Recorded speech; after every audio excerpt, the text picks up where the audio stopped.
আসসালামু আলাইকুম ওয়া রাহমাতুল্লাহি ওয়া বারাকাতুহু। ইন্নাল হামদালিল্লাহি ওয়াহদা ওয়াসসালাতু ওয়াসসালামু আলা মান লা নাবিয়্যা বা'দা আম্মা বা'দ। সম্মানিত বন্ধুরা, ইউসুফকে সাথে নিয়ে অনুষ্ঠানে হাজির হয়েছি। ইউসুফের সাথে গল্প বলি ১৭ নম্বর পর্বে এসে আমরা সংক্ষিপ্ত, গুরুত্বপূর্ণ, কাল্পনিক একটা গল্প শেয়ার করছি। আসুন মনোযোগ সহকারে শুনি এবং এখান থেকে ইলম, জ্ঞান অর্জন করি। ইউসুফ গল্পটা এমন যে কাল্পনিক, মানে কল্পনার জগতের গল্প।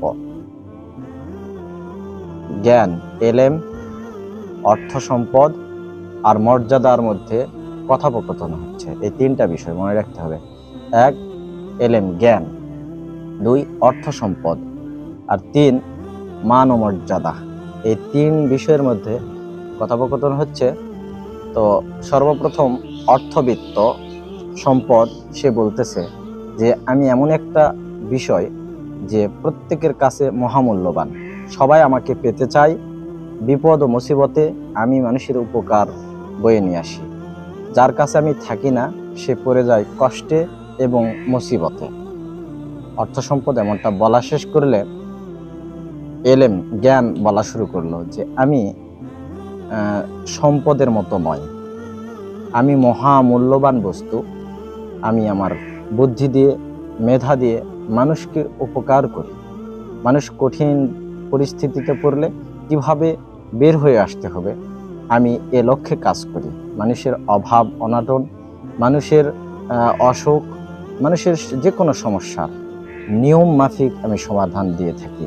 এলেম, জ্ঞান এই কথা বলা শেষ করলে মান ও মর্যাদা বলে উঠল যে আমি তোমাদের দুইজন থেকেই আলাদা। আমাকে সব মানুষই পেতে চায়। আমার জন্য অনেক মানুষ ব্যতিব্যস্ত হয়ে পড়ে। আমি যার হয়ে যাই সে হয় সমাজে সম্মানিত, কিন্তু যে আমার সাথে বাড়াবাড়ি করে আমি তার হই না, সে হয় অপমানিত, অপদস্থ।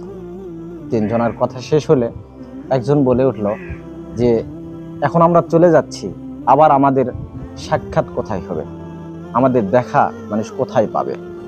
তখন অর্থ সম্পদ বলে উঠল, আমাকে যদি পেতে চাও বিশাল বড় অট্টালিকা গিয়ে আমাকে খোঁজ করো, আমাকে পেয়ে যাবে। আর ইলম, জ্ঞান বলল, আমাকে পেতে চাইলে মাদ্রাসা, স্কুল, কলেজ, ইউনিভার্সিটি, বিশ্ববিদ্যালয় গিয়ে খোঁজ করো, আমাকে পেয়ে যাবে। কিন্তু মান ও মর্যাদা চুপ থাকলো। তাকে বলা হলো, তুমি কেন চুপ রয়েছ? তখন মান ও মর্যাদা বলল যে আমি যদি একবার চলে যাই তাহলে আমাকে আর তোমরা খুঁজে পাবে না, এজন্য আমি চুপ করে আছি।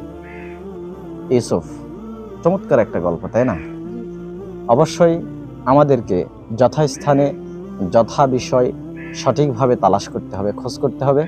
তাহলেই আমরা সঠিক বিষয় সঠিক মাত্রায় সঠিক পরিস্থিতিতে পেয়ে যাব এবং অর্থবিত্তে, জ্ঞান ও গৌরবে, মান ও মর্যাদায় আমরা মর্যাদামণ্ডিত হতে পারবো। তাই আসুন আমরা এই গল্প থেকে শিক্ষার ভাগটা গ্রহণ করে কোন বিষয় কোথায় কিভাবে সংগ্রহ করতে হবে আমরা সেটাই করি। আল্লাহ আমাদেরকে এই শিক্ষার ভাগটা গ্রহণ করে জীবনে প্রতিফলনের তৌফিক দান করুক। আমিন। ওয়া আখিরু দাওয়ানা আনিল হামদুলিল্লাহি রাব্বিল আলামিন। আসসালামু আলাইকুম ওয়া রাহমাতুল্লাহি ওয়া বারাকাতুহু।